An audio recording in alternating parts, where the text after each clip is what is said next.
ընկերությունները զարգանում են, մարդիկ են իրենց մեջ ներգրավում եւ այլն եւ այլն։ Իսկ կարող է այդ պատճառները այդպես բաների մեջ, այս կարող է այս գործողությունն է, որ հենց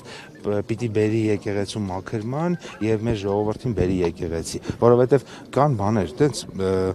տաբուներ կան, չէ, չխոսելու մասին։ Մենք ինչ-որ բաների մասին չենք խոսում, որովհետև չի կարելի ամոթ է, որ եւ այլն եւ այլն եւ այլն, բայց որոնց արդյունքում մենք այդ ինստիտուտները պղծում ենք, փչացնում ենք ու հետո էլ այդպես բաներ ենք, ճոռոմա բանություններով ենք զբաղվում, ներողություն եմ խնդրում, էլի ասում ենք, այ ես օրինակ, այս մեր ժողովուրդը հեռացել է եկեղեցուց։ Կներեք, բա ժողովուրդը ոնց չհեռանա այն մարդկանցից, այդ եկեղեցուց չի հեռացել, այդ մարդկանցից է հեռացել, որոնք որ սրբապղծություններ են անում։